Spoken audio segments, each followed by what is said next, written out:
Summer holidays வந்தாச்சு, நம்ம GT Holidays வந்தாச்சு. GT Holidays, South India's #1 travel brand. ஆச்சி பாதாம் ட்ரிங்க். ஆச்சி பாதாம் ட்ரிங்க் ஒன்னு வாங்கினா ஒன்னு ஃப்ரீ.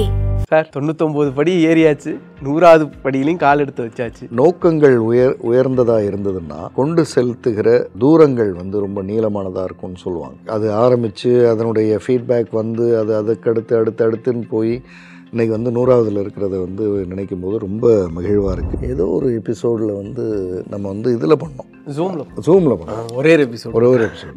அந்த எபிசோடில் நான் ரொம்ப நேரம் தெரிஞ்சேன்னு நினைக்கிறேன். அந்த நான் ரொம்ப நேரம் தெரிஞ்சதில் கீழே நிறைய பேர் எங்கே ஹரிஹரசுதன் அப்படின்லாம் போட்டிருந்தாங்க. எனக்கு கொஞ்சம் கஷ்டமாக இருக்குது அல்லது வருத்தப்படுறேன். இந்த நிகழ்வு நம்ம சீரியஸில் இது ஒரு வித்தியாசமான நிகழ்வு. திருமணமானதுலேருந்து இந்த நிமிஷம் வரை, அதாவது என்னை பார்க்குற நிமிஷம், பார்க்குறதுக்கு முந்தின நாள் நைட்டு வரை அவங்களுக்கு என்ன செலவு பண்ணேன்னு எக்ஸலில் போட்டு வச்சுருக்காரு. நான் இப்போ சொல்ல போகிறது தான் அடுத்தது. இந்த நிகழ்வை பார்த்துட்டு இருக்கிற நிறைய பேர் இந்த வேலையை பண்ணுறாங்கன்றது அவங்க மனசில் இருந்ததுன்னா இன்றைக்கி அது ஏதோ ஒரு தீர்வாக இருக்கக்கூடும். ரெண்டாவது அவர் என்ன கேட்டார்னா, எல்லாம் ஓகே சார், இந்த பணம் எனக்கு எப்போ சார் கிடைக்கும்னார்.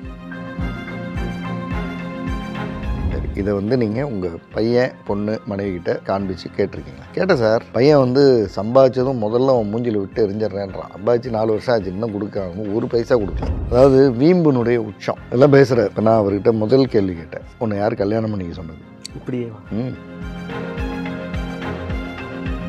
இப்போ நீங்கள் பில் போட்டீங்க சார். மேடம் ஃபர்ஸ்ட் நைட் முடிஞ்சதும் பில் போட்டிருந்தா என்ன சார் ஆயிருக்கும்?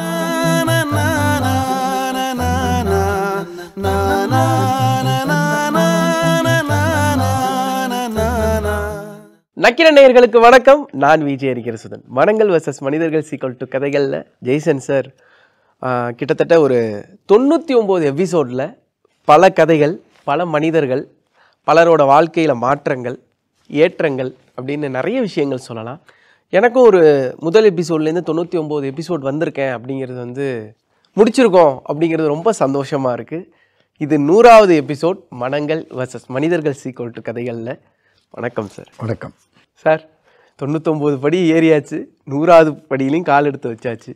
100 அப்படிங்கிறது சச்சினுக்கு எப்படியோ, விராட் கோலிக்கு எப்படியோ, ஒரு பள்ளி மாணவனுக்கு 100 எடுக்கிறது எப்படியோ, அது மாதிரியான ஒரு உணர்வு எனக்கு இந்த 100 கொடுக்குது. கண்டிப்பாக சொல்லுங்கள் சார். 100 முதல்ல நாம் இந்த எபிசோடு ஆரம்பித்த அந்த தருணத்தை நினச்சி பார்க்குறேன். ஃபஸ்ட் எபிசோடு முதல்ல இந்த எபிசோடுக்கு காரணமாக இருந்த அவங்க கீர்த்திகாதரன், அவங்க தான் முதல்ல இங்கே அறிமுகப்படுத்துகிறாங்க. முதல்ல அவங்களுக்கு நன்றி. அடுத்தது இந்த எபிசோடை நம்ம ஃபஸ்ட்டு ஆரம்பிக்கும் போது ஒரு 4 எபிசோடு செய்வோம், பார்ப்போம் அப்படின்னு தான் ஆரம்பித்தோம். எப்போவுமே நோக்கங்கள் உயர்ந்ததாக இருந்ததுன்னா அது கொண்டு செலுத்துகிற தூரங்கள் ரொம்ப நீளமானதாக இருக்கும்னு சொல்லுவாங்க. இதனுடைய நோக்கம் என்ன அப்படின்னு நாம் அப்போ பேசும்பொழுது, அதாவது முதல்ல எடுக்கிறதுக்கு முன்னாடி பேசும்பொழுது, சார் உங்கள்கிட்ட நிறைய கவுன்சிலிங் அனுபவங்கள் இருக்குது. ஒரு பிரச்சனையை பிரச்சனை நடந்ததுக்கப்புறம் கவுன்சிலிங் எடுத்து சரி பண்ணிக்கிறத விட இந்த அனுபவங்களை சொல்கிறதன் மூலமாகவே கேட்டே சரியாயிக்கிறது அப்படின்றத நாம் செய்யலாம். நீங்கள் அண்ணனுக்கு நடந்ததுன்னு சொல்லுவீங்க, எங்கள் வீட்டில் தம்பிக்கு நடந்திருக்கோம். நீங்கள் சித்தப்பாவுக்கு நடந்ததுன்னுவீங்க, இன்னொருத்தங்க வீட்டில் மாமாவுக்கு நடந்திருக்கோம், அல்லது அத்தைக்கு நடந்திருக்கோம். அப்போ அவங்கவுங்க திருந்திக்குவாங்க. இப்படி பண்ணுவோம் அப்படின்னு தான் ஆரம்பித்தது. அதனுடைய அது ஆரம்பித்து அதனுடைய ஃபீட்பேக் அது அடுத்துன்னு போய் இன்றைக்கி 100வதுல இருக்கிறத நினைக்கும் போது ரொம்ப மகிழ்வாக இருக்குது. இடையில் அந்த லைவாக ஒரு செஷன் பண்ணது நிச்சயமாக ரொம்ப மறக்க முடியாத ஒன்று.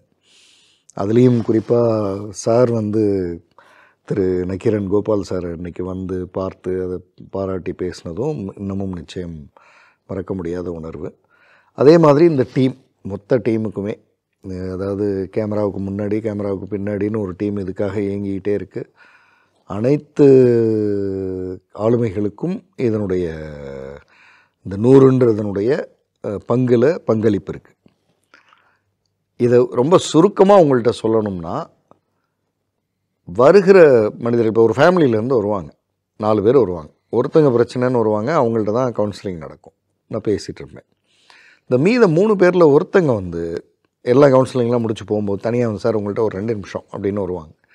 வந்துட்டு சார் நான் என்கிட்டயே சில பிரச்சனையெல்லாம் இருந்தது, உங்கள் வீடியோ பார்த்தே சரி பண்ணிட்டேன்.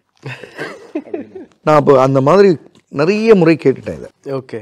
ஒவ்வொரு முறை இப்படி கேட்கும்போதும் நக்கீரன் அந்த முதல் முறை நம்ம முதல் எபிசோடு எடுக்கிறதுக்கு முன்னாடி பேசுனது எனக்கு ஞாபகத்துக்கு வரும்.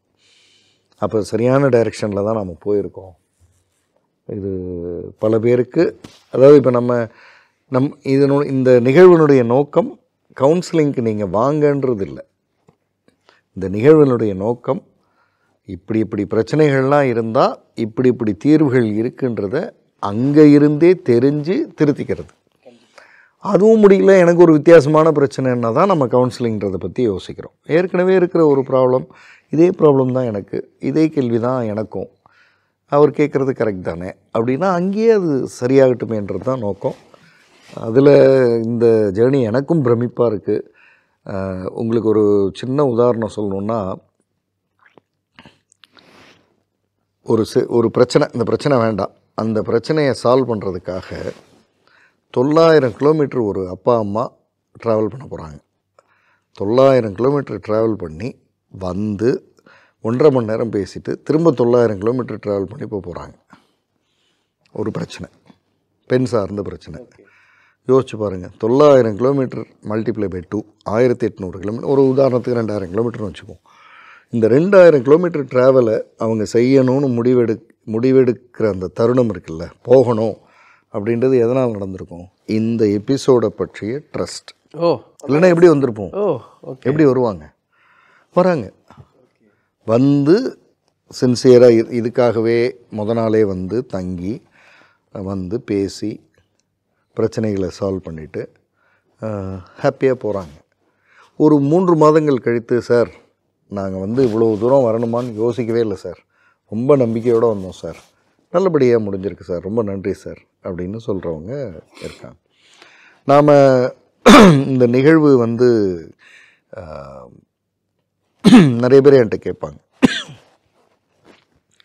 அவர் ஹரிஹர சுதன், அவர் நீங்கள் திடீர்னு ஏதோ ஒரு எபிசோடில் வந்து நம்ம வந்து இதில் பண்ணோம், ஜூமில் பண்ணோம், ஒரே எபிசோடு.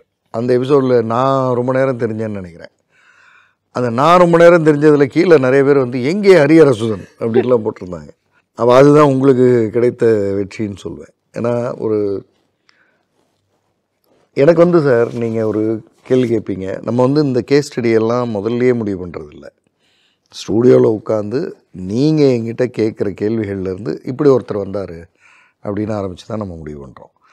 அப்படி ஆரம்பித்து முடிவு பண்ணது தான் இவ்வளோ வந்திருக்கு. அப்போ அந்த கேள்வியை கேட்கறதுக்கு முதல்ல நீங்கள் என்ன புரிஞ்சு வச்சுருக்கணும், இவருடைய ஆழம் என்ன, எந்த அளவுக்கு இவர்கிட்ட நம்ம கேட்க முடியும். அப்புறம் கேட்டுட்டு அந்த கேஸ் ஸ்டடியை சொல்லி முடிக்கிற வரை இன்ட்ரப்ஷன் இருக்காது. அது ரொம்ப முக்கியமானது. ஏன்னா எனக்கு வந்து அந்த கேஸ் ஸ்டடியை சொல்லும் பொழுது, இப்போ சில கேஸ் ஸ்டடியெல்லாம் 20-25 நிமிஷம் போயிடும், சிலது 10 நிமிஷத்தில் 15 நிமிஷம். 20-25 நிமிஷம் ஏன் போகுதுன்னா, நான் சொல்லிகிட்டே இருக்கும்போது அங்கே கேட்டுட்டு இருக்கிற ஒருத்தருக்கு மனநிலையில் ஒரு கேள்வி இருக்குமே, அந்த கேள்விக்கும் இப்போ நான் பதில் சொல்லிடணும். ஏன்னா நேரில் வந்து பார்த்தா நான் எவ்வளோ வேணாலும் எனக்கு டைம் இருக்குது. ஆனால் இங்கே அப்படி இல்லை. இந்த 15-20 நிமிஷத்துக்குள்ளே பார்க்குறவங்க மனதிலெல்லாம் என்னென்ன கேள்விகள் வருமோ அதுக்கும் பேரலாக சொல்லிகிட்டே வந்துடணும். கண்டிப்பாக. ஆமாம். இவ்வளவு சொல்லியே கீழே கமெண்ட்டில் வந்து இப்படி நடந்திருந்தா அப்படின்னு வந்து இதை நம்ம யோசிக்கவே இல்லை. அதனால் ரொம்ப ஒரு ஃபென்டாஸ்டிக் ஜேர்னி. நக்கீரன் டீமுக்கும் வாழ்த்துக்கள். 100 வந்திருக்கோம். அந்த 100வது கணக்கில் எந்த கவுன்சிலிங்கோட கணக்கை ஓப்பன் பண்ண போகிறீங்கன்னு தெரில. நானும் ரொம்ப ஆர்வமாக இருக்கேன், ஆடியன்ஸும் ரொம்ப ஆர்வமாக இருக்காங்கன்னு நினைக்கிறேன். எது நடந்ததோ அது நன்றாகவே நடக்கும். ஆரம்பிக்கலாமா? ஒரு சிறப்பான விஷயத்தோடு ஆரம்பிக்கலாம்னு நினைக்கிறேன். என்கிட்ட படித்த, அதாவது NLP படித்து சிறப்பாக தன்னுடைய தொழிலில் செயல்பட்டுருக்கிற ஒருத்தர் IIM இந்தோரில் வந்து ஒரு கோர்ஸ் முடித்து அந்த சர்டிஃபிகேஷன் வாங்குகிற செர்மனிக்கு என்னை கூப்பிட்டுருந்தார். Super sir. அது வந்து ஒரு ஃபஸ்ட்டு வந்து நம்மக்கிட்ட படித்த ஒருத்தர் இன்னொரு சர்டிஃபிகேஷன் வாங்குகிறாரு, அந்த இடத்துல நாம் இருக்கோன்றது ரொம்ப அவருக்கு அந்த சர்டிஃபிகேஷன் கொடுக்கும்போது எமோஷ்னலாக ரொம்ப மகிழ்வாக இருந்த ஒரு விஷயம். ரெண்டாவது வந்து என்னுடைய வழக்கமான ஸ்கெட்யூல்லேருந்து ஒரு 2 நாள் நான் ஃப்ரீ, கம்ப்ளீட்டாக ஃப்ரீ.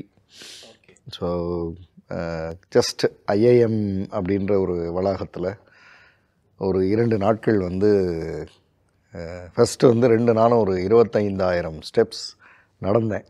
விச் இஸ் ஒரு 15 கிலோமீட்டர் சொல்லலாம். ஓகே. ஃப்ரீயாக இருக்கும்போது நடக்கிறத விட என்ன ஒரு பெஸ்ட் இருக்க முடியும். கண்டிப்பாக. அப்புறம் நான் நிறைய ஆடியோஸ் கேட்கணுன்னு வச்சுருந்ததெல்லாம், பெண்டிங் வச்சுருந்ததெல்லாம் கேட்டேன். சாம்பியன்ஸோட ஆடியோஸ் நான் கேட்பேன். அதை பற்றியும் நம்ம இதில் சொல்லணும்னு நினைக்கிறேன். நம்ம வந்து ஒவ்வொரு இதுலேயும் ஒரு புக் சொல்கிறோம், இந்த இதுலேருந்து ஒரு ஆடியோவும் சொல்லலாம். அதையும் கேட்க ஆரம்பிக்கலாம் பீப்புள். அதை முடிச்சுட்டு நேராக இங்கே வரேன். வந்துட்டீங்க. ஆரம்பிக்கலாமா? நிறைய மனிதர்களை பார்ப்போம். இன்றைக்கி ஒரு வித்தியாசமான மனிதர். இந்த மாதிரி மனிதர்கள் வந்து பெண்கள் தரப்பில் இருந்து நிறைய கம்ப்ளைண்ட்ஸ் இந்த இப்போ நான் பேசப்போகிற மனிதர் பற்றி இருக்கும். ஆனால் வெளியில் சொல்ல மாட்டாங்க.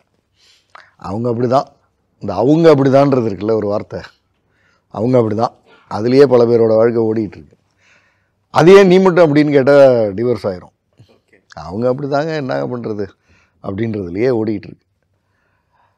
நான் எனக்கு என்ன ஆச்சரியம்னா, ஒரு மனிதர் வரார்,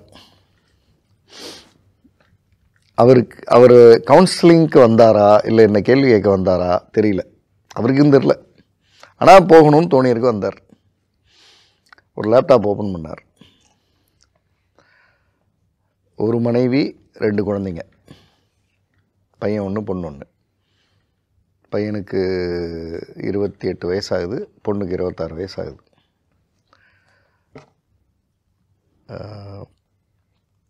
பெண் பிறந்த பையன், பொண்ணு தான் ஃபஸ்ட்டு, பையன் தான் ஃபஸ்ட்டு, பொண்ணு அப்புறம். பையன் பிறந்ததுலேருந்து, அதே மாதிரி பெண் பிறந்ததுலேருந்து, திருமணமானதுலேருந்து இந்த நிமிஷம் வரை, அதாவது என்னை வந்து பார்க்குற நிமிஷம், பார்க்குறதுக்கு முந்தின நாள் நைட்டு வரை அவங்களுக்கு என்ன செலவு பண்ணேன்னு எக்ஸலில் போட்டு வச்சுருக்காரு. எத்தனை வருஷமாச்சு சார் கல்யாணம் ஆகி? நீங்கள் பையனுக்கு 28 வயசுனா நீங்கள் அவருக்கு வந்து ஒரு 30 வருஷம் ஆகிடுச்சின்னு வச்சிங்களேன் கல்யாணத்துக்கு. முதல்லாம் எழுதி வச்சுருந்தாராம். ஒரு நாள் உட்காந்து சின்சியராக எல்லாத்தையும் எக்ஸலில் ட்ரான்ஸ்ஃபர் பண்ணியிருக்காரு. இல்லை, எனக்குள்ளேயே ஒரு மாதிரி அப்ட்ராக்டாக இருக்குது, கண்ணு கட்டுது. எனக்கு இப்போ அவர் சொன்னது இது ஷாக்கு. ஆனால் எனக்கு என்ன ஷாக்கு மீறிய ஒரு ஷாக் என்னென்னா, சார் இதெல்லாம் போட்டிருக்கேன்ல சார், பார்த்துட்டிங்களா சார்? பார்த்துட்டேன். ஏதோ இருக்குது, இது ஒரு 45 லட்ச ரூபா, அது ஒரு 25 லட்ச ரூபா, என்னமோ கணக்கு இருக்குது. அதில் என்ன அந்த கணக்கில் என்னென்னலாம் டீட்டெயில் இருக்குதுன்னு சொல்கிறேன். நேற்று வந்து மொத்தம் 5 ஐஸ்கிரீம் வாங்கினோம். பொண்ணு 2 ஐஸ்கிரீம் சாப்பிட்டுச்சு, அதை எழுதியிருக்காரு. மீதி 3 ஐஸ்கிரீம் வந்து அவங்கவுங்க பேரில் எழுதியிருக்காரு. இவருக்கும் எழுதியிருக்காரு, இவரோட செலவும் எழுதி வச்சுருக்காரு.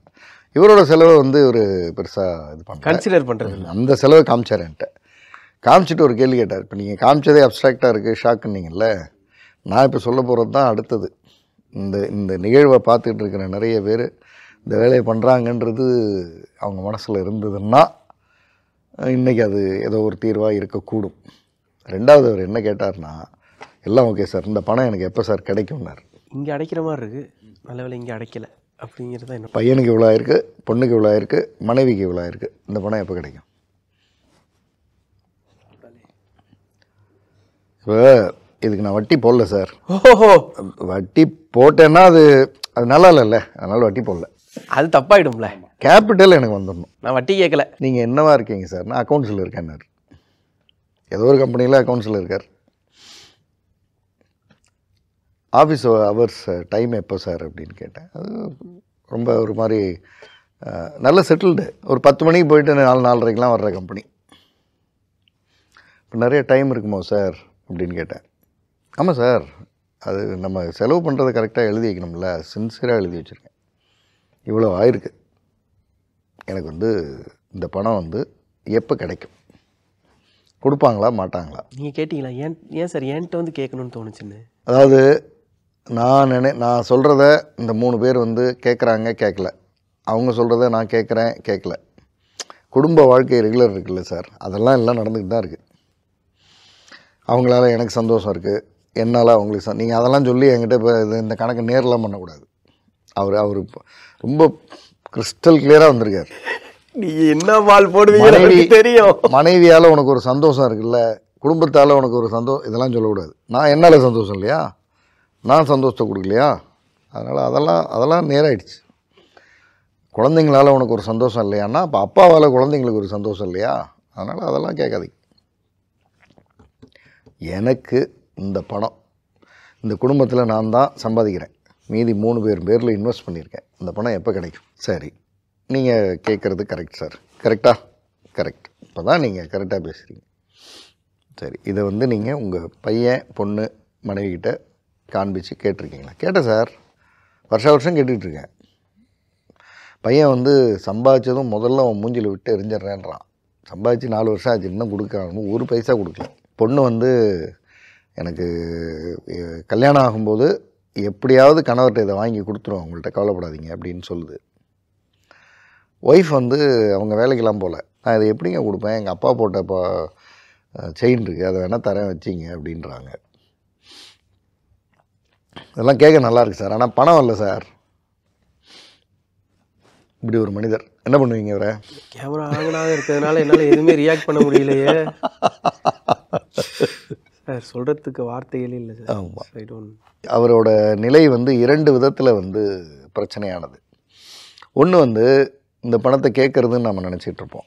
எனக்கு அதை விட பிரச்சனையான மனநிலை என்னென்னா, தினசரி ஒரு மனுஷன் உட்காந்து இதை எழுதுறாரு, டைப் பண்ணுறாரு. டைப் பண்ணும்போதே பாருங்கள் சார், இந்த ஐஸ்கிரீம் கம்மி பாருங்கள், போன 3 மாதம் முன்னாடி இந்த ஐஸ்கிரீம் பிராண்ட் வாங்கியிருக்குமா, கம்மி தானே, இது தேவையா சார், அதே பிராண்டு ஆனால் சாரி அதே ஃப்ளேவர் ஆனால் 25 ரூபா கூட, தேவையா சார் இது? இப்படி இருக்கிற ஒரு மனிதர் இப்போ எதுக்கு வந்திருக்காருன்றது, அதான் இந்த கேள்விக்கான பதிலை கண்டுபிடிக்க வந்தாரா? இவருக்கு என்ன பிரச்சனை நான் கேட்டேன். என்ன சார், எதனால் இங்கே நான் வசூல் பண்ணி கொடுப்பேன்னு நினச்சி வந்தீங்க? அவர் என்ன சொன்னார்னா, இதை நான் கேட்டால் தப்புன்றாங்க சார், கேட்கக்கூடாதுன்றாங்க. அப்புறம் கோபமாக மூஞ்சில் விட்டு எறிகிறேன்றாங்க. ஆனால் சொல்கிறாங்க பணம் வர மாட்டேங்குது சார். எல்லாம் பேசுறதுலாம் நல்லா தான் பேசுகிறாங்க. அப்புறம் அவங்க என் மனைவியோட அப்பா அம்மா இன்லாஸ்லாம் பேசுகிறாங்க, ஆனால் பணம் கொடுக்க மாட்டேங்கிறாங்க. என்ன இப்படி பேசுகிற அறிவே இல்லை அப்படின்றாங்க, ஆனால் பணம் கொடுக்க மாட்டேங்கிறாங்க. காரியத்தில் கண்ணா இருக்காரு. என் பையன் என் கூட பேசுகிறதே இல்லை சார். ஒரு கேட்க ஆரம்பிச்சதுலேருந்து பேசுகிறதே இல்லை. எப்போ கேட்க ஆரம்பிச்சிங்க? ஒரு 4-5 வருஷமாக கேட்டுக்கிட்டு இருக்கிறேன். வேலைக்கு போனதும் கேட்கணும்ல சார், அவனுக்கு எவ்வளோ செலவாயிருக்குன்னு சொல்லி பணத்தை வாங்கணும்ல.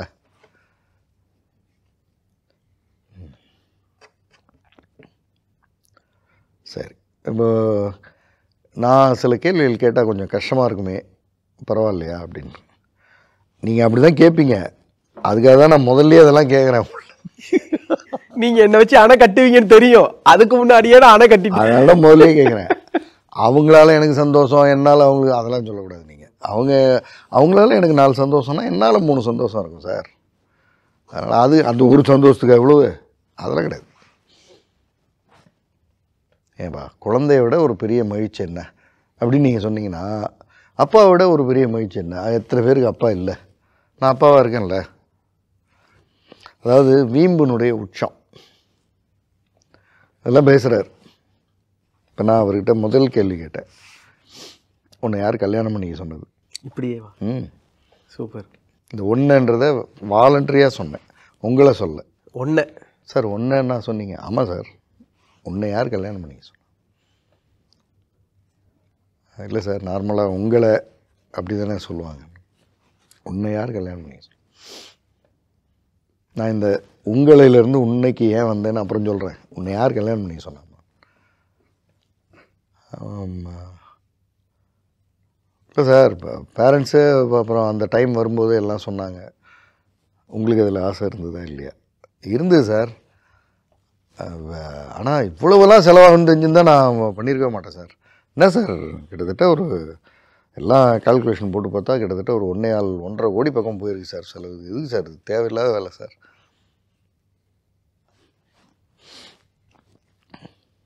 சரி, கல்யாணம் பண்ணிங்க. இப்போ உங்களை சொல்கிறேன், உங்களை யார் குழந்தை பெற்றுக்க சொன்னது? கல்யாணம் பண்ணி எத்தனை வருஷங்க? 2 வருஷம் கழிச்சு குழந்தை பிறகு. 2 வருஷத்துலேயே இந்த செலவெல்லாம் ஆகுதுன்னு ஃபஸ்ட் நைட்லேருந்தே எழுத ஆரம்பிச்சிட்டேன் சார். கல்யாணம் ஆன அன்னைக்கு நைட்டு ஃபஸ்ட் நைட்லேருந்து இருக்குது கணக்கு. இப்போ இதை பார்த்துக்கிட்டு இருக்கிறவங்களுக்கும் உங்களுக்கும் மற்றவங்களுக்கும் என்னென்னமோ கேள்விலாம் வரும்ல.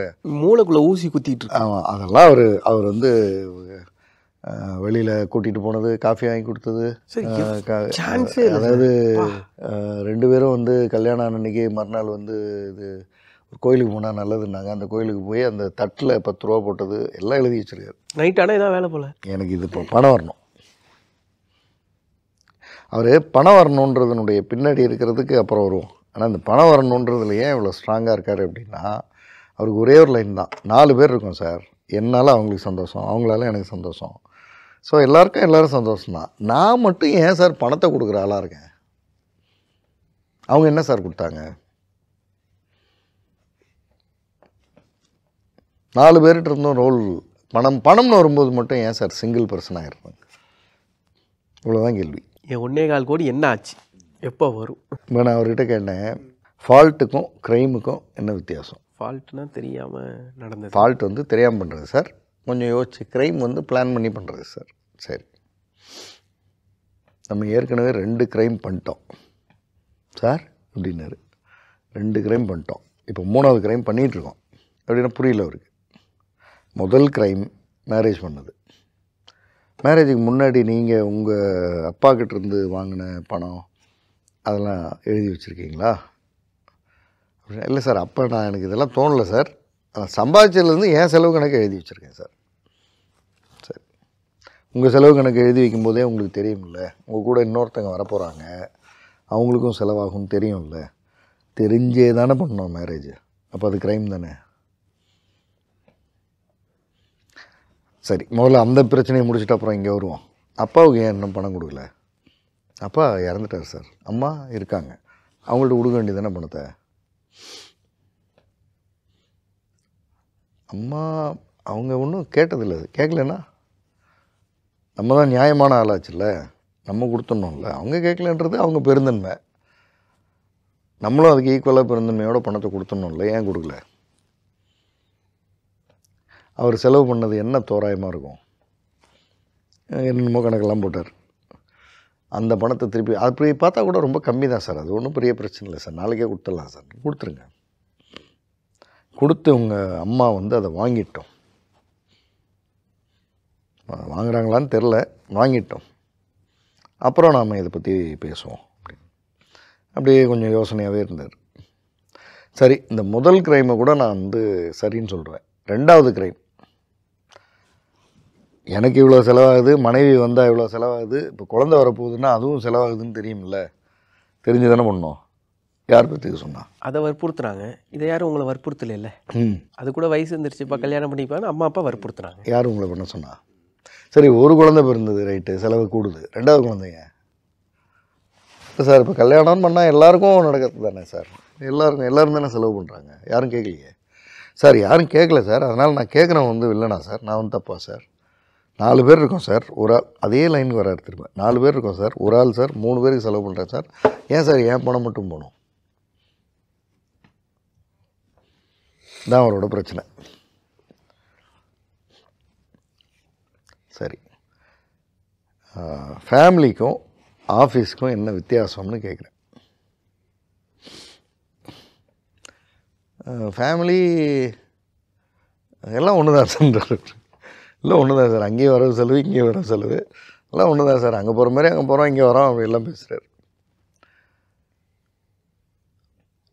கொஞ்சம் நான் அதாவது எனக்கும் ஒரு பொறுமைன்னு ஒன்று இருக்கும்ல, உங்களோட பொறுமையும் அந்த பொறுமையை கொஞ்சம் கிராஸ் பண்ணுறது வந்துடும்ல. எல்லாம் ஒன்று தான் சார், அங்கேயும் செலவு பண்ணுறோம், இங்கேயும் செலவு பண்ணுறோம், அங்கே 40 பேர் இங்கே 4 பேர், எல்லாம் ஒன்று தான். அது ஒரு இலக்கு நோக்கி பயணிக்குது, இது ஒரு இலக்கு நோக்கி பயணிக்குது. அங்கே ஒரு நான் ரோல் ப்ளே பண்ணுறேன், இங்கே அப்பான்ற ரோல் ப்ளே பண்ணுறேன், அங்கே சம்பளம் வாங்கிக்கிறேன், இங்கே அதைத்தான் சார் கேட்குறேன்.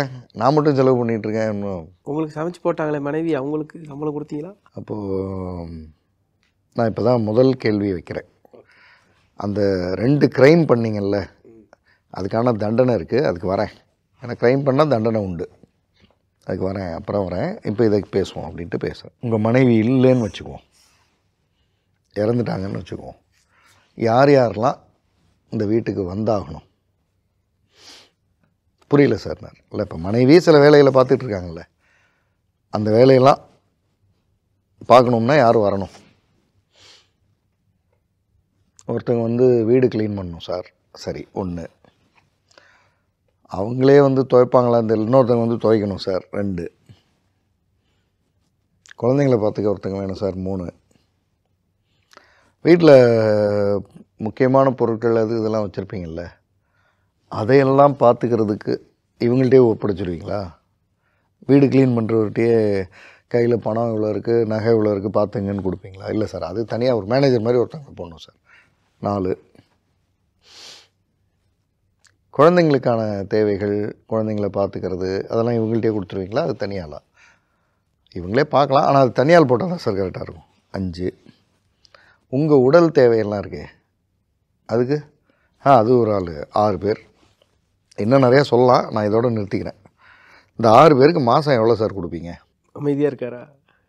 இல்லை, அமைதியாக இருக்காரு, ஆனால் கால்குலேட் பண்ணுறாரு, ஓடிக்கிட்டே இருக்குள்ளார. ஆமாம், அதெல்லாம் ஒரு 60,000 70,000 வரும் சார் அப்படின்றார்.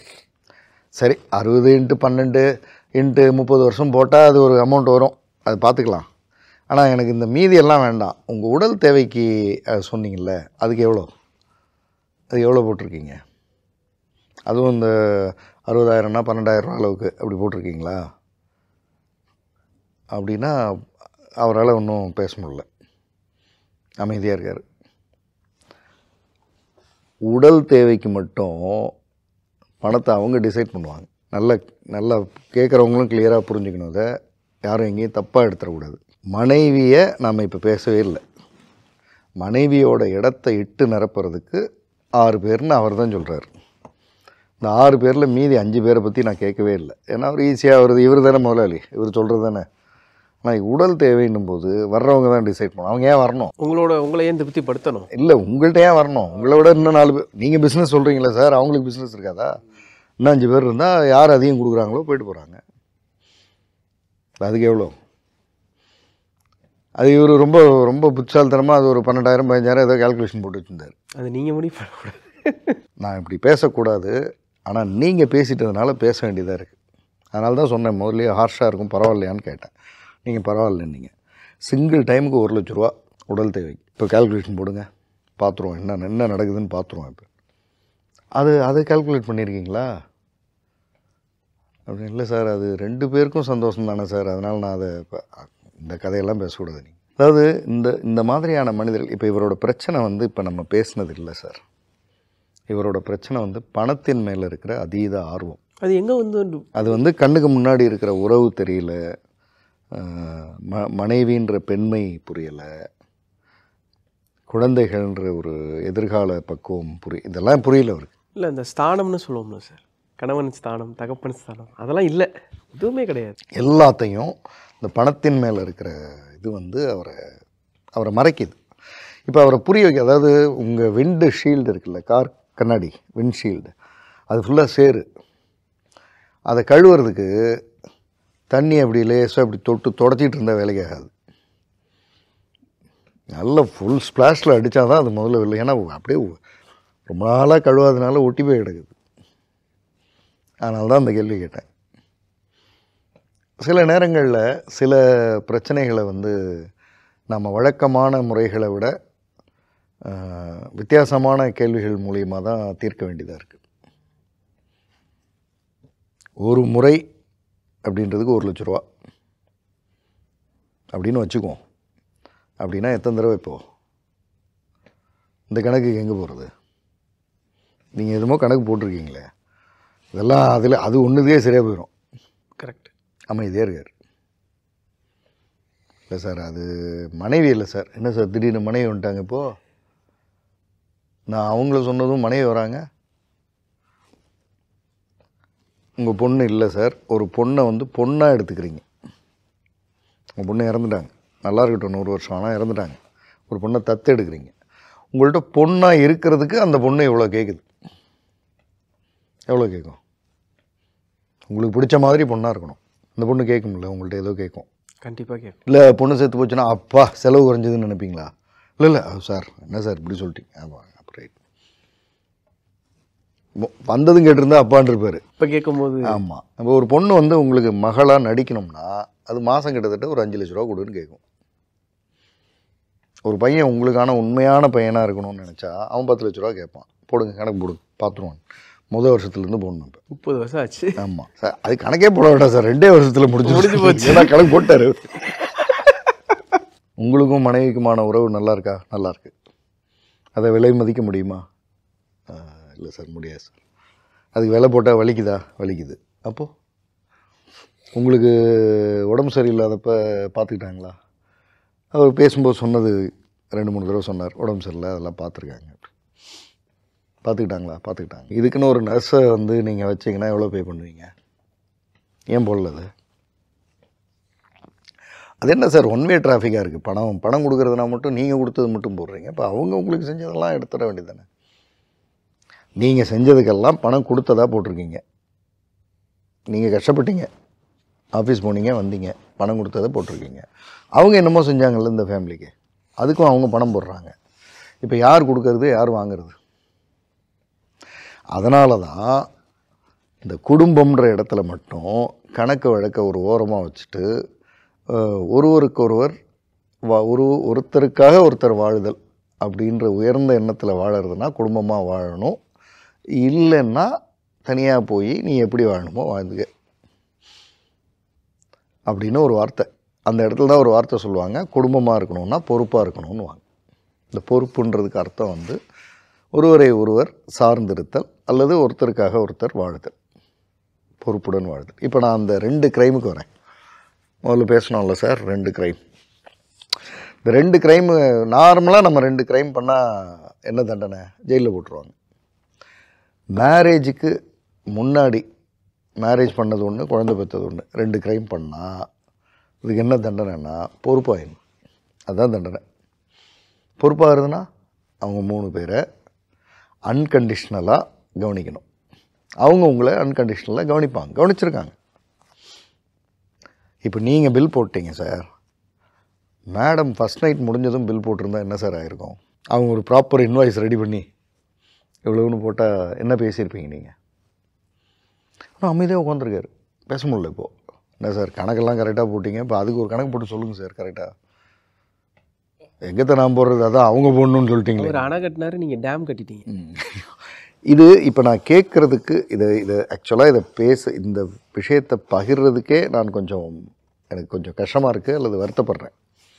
இந்த நிகழ்வு நம்ம சீரியஸில் இது ஒரு வித்தியாசமான நிகழ்வு. இது இல்லை வித்தியாசமானதுங்கிறத விட ரொம்ப முக்கியமான ஒரு நிகழ்வாக. ஆனால் அவர் வந்து அவ்வளவு மோசமான மனிதரா அப்படின்னா, நம்ம இப்போ இதை பேச அவர் சரியாகி அதுக்கப்புறம் வந்து அந்த கண்ணு முன்னாடியே அதெல்லாம் டெலீட் பண்ணுறாரு, கிழிச்செறிகிறாரு, அதெல்லாம் நடக்குது, சரியாயிடுறாரு, வருத்தப்படுறாரு, 6 மாதம் கழித்து அவங்க நல்லா அதெல்லாம் வேறு பிரச்சனை. வந்து இப்போ அவர் பேசுனதில்லை, பேசுனதுக்காக விளக்கங்கள் தான் இப்படி கொடுத்தோம்.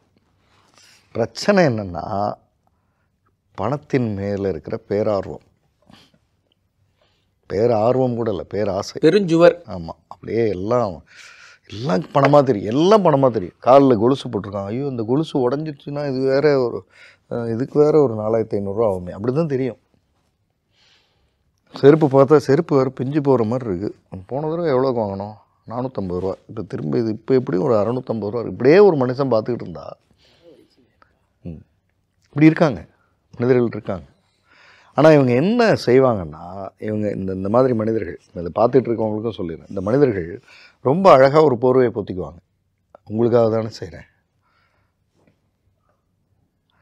அப்புறம் சோஷியல் மீடியாலேயும் ஏதாவது வித்தியாசமாக எழுதிக்கிட்டே இருப்பாங்க. ஆண் மட்டும்தான் வந்து அன்கண்டிஷ்னலாக கொடுத்துக்கிட்டே இருக்கான், அவன் நினச்சிருந்தா அவனுக்கு ஒரு நல்ல சட்டை வாங்கியிருக்கலாம் அப்படின்னு. வா போடு, உன்னை யார் வேண்டான்னா நல்ல சட்டை போடு, குழந்தைங்களுக்கு நல்ல சட்டை வாங்கி. எதுக்கு இந்த தியாகச்சம்பல் வேஷம்? நீ அந்த இதெல்லாம் வேண்டாம், நீ உனக்கு பணம் கொடுக்கறதுல பிரச்சனை, அதுக்கு எதுக்கு தியாகம் அது இதெல்லாம் போட்டுக்கிற? நீயும் நல்லா இரு, குழந்தைங்களும் நல்லா இருக்கட்டும், மனைவியும் நல்லா இருக்கட்டும். இன்னும் சரியாக சொல்லவா, நீ சம்பாதிக்கிறதுக்கு யூஸ் பண்ண வேண்டிய திறமையை, ஏன்னா அந்த திறமையை வந்து சம்பாதித்ததில் யூஸ் பண்ணினா நிறைய சம்பாத்தியம் வந்துடும். அதை வச்சு நம்ம அடுத்ததுக்கு போயிடலாம். ஆனால் சம்பாதிக்க யூஸ் பண்ண வேண்டிய திறமையை நீ வந்து இந்த கணக்கு போடுறதுல யூஸ் பண்ணிக்கிட்டு இருக்க இவ்வளோ வருஷமாக. அதனால் உனக்கான இது போயிடுச்சு. நீ இதே திறமையை வேறு எதுக்கோ பயன்படுத்தியிருந்தீங்கன்னா இன்னும் இந்த 30 வருஷத்தில் இன்னொரு 1 கோடி சம்பாதிச்சிருந்தீங்கன்னா இதெல்லாம் ஒன்றும் இல்லை, என்ன வேணால் எவ்வளோ வேணால் செலவு பண்ணிட்டு போட்டுன்னு நினைப்பேன். எப்போ மனுஷன் வந்து திறமையை வந்து வருமானத்துக்கு பயன்படுத்துறதை தவிர்த்துட்டு திறமையை கால்குலேஷனுக்கு பயன்படுத்த கொண்டு வரானோ அப்போவே வீழ்ச்சி ஆரம்பம். இன்றைக்கி நல்லா இருக்காங்க, நல்ல அந்த கணக்கெல்லாம் தூக்கி போட்டார்.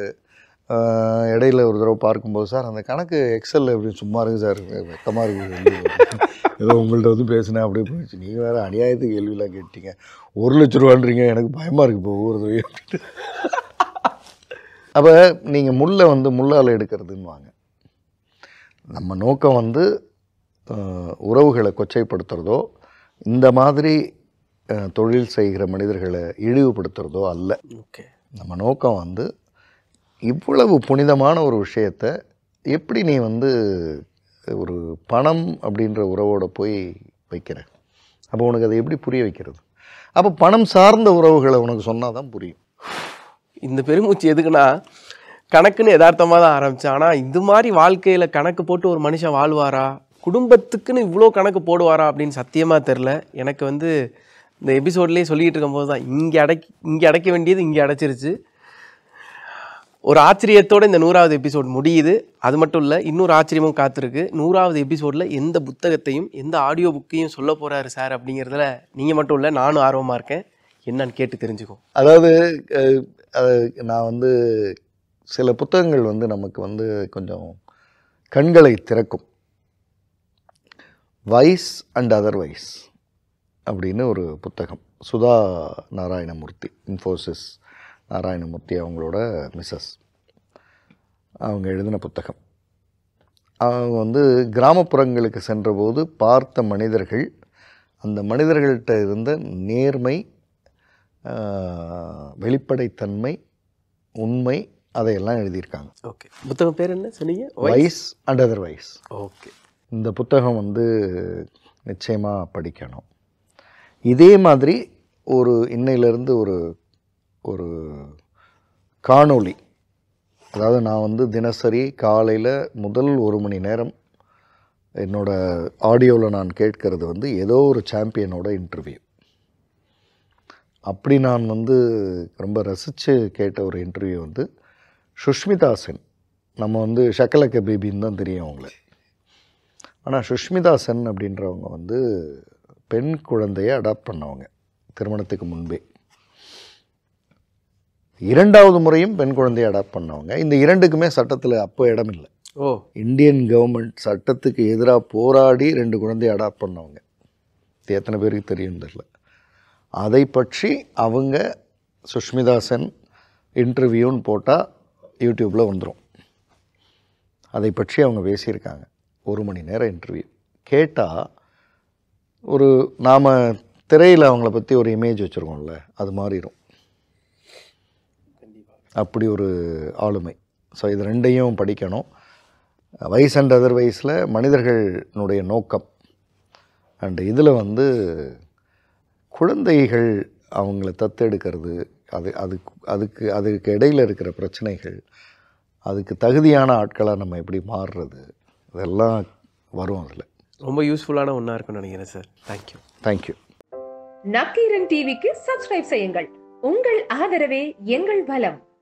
ஆசிரியர்களுக்கு நண்பனாகவும் மாணவர்களுக்கு ஆசானாகவும் திகழும் தேர்வு வழிகாட்டி. ஒவ்வொரு பாடத்திற்கும் அனுபவமிக்க ஆசிரியர்களின் துல்லியமான தெளிவான விடைகள். CNC இருக்கு, தேர்வு பயம் எதற்கு? இது தீரன் பப்ளிஷிங் ஹவுஸ் விற்பனை வெளியீடு.